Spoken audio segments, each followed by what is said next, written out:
اس دنیا میں بڑے بڑے بادشاہ آئے، لیکن ان سب کی حکمرانیاں لوگوں کے جسموں پر تھیں۔ With the passage of time, جب وہ دنیا سے رخصت ہوئے یا ان کی حکمرانیوں کا خاتمہ ہوا تو وہ مٹ گئے، لیکن وہ لوگ، وہ خوش قسمت ہستیاں اور وہ اللہ کے دوست اور اولیاء کرام جن کی زندگیاں اللہ تبارک و تعالیٰ اور اللہ تبارک و تعالیٰ کے پیارے حبیب حضور تاجدار کائنات صلی اللہ علیہ وآلہ وسلم کی تعلیمات کے مطابق بسر ہوئی ہوتی، ان کی حکمرانیاں کبھی زوال پذیر نہیں ہوتی، اس لیے کہ ان کی حکمرانیاں لوگوں کے دلوں پر ہوتی ہیں، اور جب وہ دنیا سے رخصت بھی ہو جاتے ہیں تو تب بھی ان کی حکمرانیاں لوگوں کے دلوں پر وہ راج کرتی رہتی ہیں۔ آج دیکھیں کہ لوگ اپنے آباء و اجداد کے بارے میں انہیں اگر کچھ کہا جائے تو وہ برداشت کر لیتے ہیں، لیکن اگر کوئی اولیاء کرام کے بارے میں، مثال کے طور پر کوئی اگر آج حضرت ابو بکر صدیق رضی اللہ تعالیٰ عنہ، حضرت عمر فاروق رضی اللہ تعالیٰ عنہ، حضرت عثمان غنی رضی اللہ تعالیٰ عنہ اور حیدر کرار مولا علی، حضرت علی رضی اللہ تعالیٰ عنہ کے بارے میں، یا سیدنا شیخ عبد القادر جیلانی رضی اللہ تعالیٰ عنہ کے بارے میں، خواجہ معین الدین چشتی اجمیری رحمۃ اللہ علیہ کے بارے میں، یا جتنے بھی اولیاء کرام ہیں ان کے بارے میں اگر کوئی گستاخی کرتا ہے تو لوگ وہ برداشت کسی صورت نہیں کرتے۔ کیوں؟ اس لیے کہ یہ وہ عظیم ہستیاں ہیں کہ جن کی حکمرانی آج بھی لوگوں کے دلوں پر ہے۔ کہتے ہیں کہ ایک انگریز وہ وزٹ کے لیے ہندوستان آیا، تو واپسی پر جب اس کے دوستوں نے پوچھا کہ آپ نے وہاں کیا دیکھا، تو اس نے حیرت سے کہا کہ میں نے ہندوستان میں ایک ایسی قبر دیکھی ہے جو لوگوں کے دلوں پر حکمرانی کرتی ہے۔ تو وہ بہت حیران ہوئے کہ ایسی کون سی قبر ہے، تو اس نے بتایا کہ اجمیر میں ایک بزرگ ہیں جن کا نام لوگ بتاتے ہیں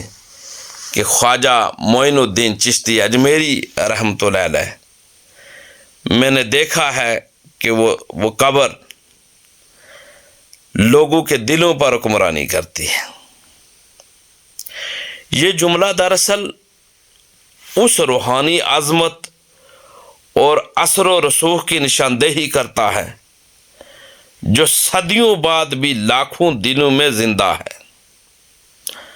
خواجہ معین الدین چشتی اجمیری رحمۃ اللہ علیہ کا دربار صرف ایک قبر نہیں بلکہ ایک ایسی روحانی درسگاہ ہے، ایک ایسی روحانی درسگاہ ہے جہاں سے محبت، امن اور انسان دوستی کے پیغامات آج بھی گونج رہے ہیں۔ اگر کوئی غیر مسلم یا انگریز اس بات پر حیران ہو تو یہ اس بات کا ثبوت ہے کہ خواجہ غریب نواز کی تعلیمات اور ان کی شخصیت کی کشش کسی ایک قوم یا مذہب تک محدود نہیں بلکہ ہر انسان کے دل پر اپنا اثر چھوڑتی ہے۔ اس لیے کہ خواجہ معین الدین چشتی اجمیری رحمۃ اللہ علیہ کی زندگی اللہ تبارک و تعالیٰ اور اللہ تبارک و تعالیٰ کے حبیب حضور تاجدار کائنات صلی اللہ علیہ وآلہ وسلم کی تعلیمات کے مطابق گزری۔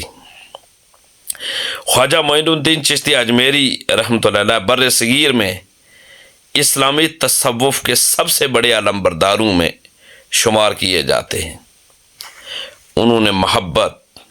رواداری اور خدمت خلق کی ایسی روشنی پھیلائی کہ ان کی تعلیمات اور سلسلہ آج بھی لاکھوں لوگوں کے دلوں میں زندہ ہے۔ یہی وجہ ہے کہ ان کی قبر یعنی مزار ایک عام قبر نہیں بلکہ عقیدت، محبت اور روحانی حکمرانی کی علامت بن چکی ہے۔ برطانوی حکمران جو ہندوستان پر سیاسی طور پر قابض تھے، انہوں نے طاقت کے ذریعے لوگوں پر حکمرانی کی، مگر وہ دیکھتے تھے کہ عوام کے دلوں پر حقیقی حکمرانی کسی بادشاہ یا سامراجی قوت کی نہیں بلکہ خواجہ معین الدین چشتی اجمیری رحمۃ اللہ علیہ جیسے بزرگوں کی ہے، جن کا اثر و رسوخ وقت اور طاقت سے ماوراء تھا۔ ایسی حیرت کے عالم میں شاید کسی انگریز نے یہ جملہ جب کہا ہوگا تو دیکھیں یہ حقیقت بیان کی ہوگی۔ خواجہ معین الدین چشتی اجمیری رحمۃ اللہ علیہ کے دربار پر ہر مذہب، قوم اور نسل کے لوگ آتے ہیں۔ ان کی درگاہ پر ہندو، سکھ، مسلمان اور دیگر مذاہب کے لوگ یکساں عقیدت رکھتے ہیں۔ ایک غیر مسلم یا انگریز کے لیے یہ حیرت انگیز بات تھی کہ ایک شخص جو صدیوں پہلے دنیا سے جا چکا ہے، اس کی قبر آج بھی لوگوں کے دلوں پر حکومت کر رہی ہے۔ ہمیں چاہیے کہ ہم بھی خواجہ معین الدین چشتی اجمیری رحمۃ اللہ علیہ کی پیروی کرتے ہوئے اپنی زندگی کو اللہ تبارک و تعالیٰ اور اللہ تبارک و تعالیٰ کے پیارے حبیب خاتم الانبیاء حضور تاجدار کائنات صلی اللہ علیہ وآلہ وسلم کی تعلیمات کے مطابق اپنی زندگیوں کو بسر کریں، اور ہم قرآن و حدیث کی تعلیمات کے مطابق، دین اسلام کی سنہری تعلیمات کے مطابق اپنی زندگی کو گزاریں۔ اسی میں ہم اس دنیا میں بھی اور اس دنیا سے جانے کے بعد بھی ہم کامیابی سے سرخرو ہو سکتے ہیں۔ دین کی بات پھیلانا صدقہ جاریہ ہے، ثواب کی نیت سے ویڈیو کو شیئر ضرور کیجیے۔ جزاک اللہ۔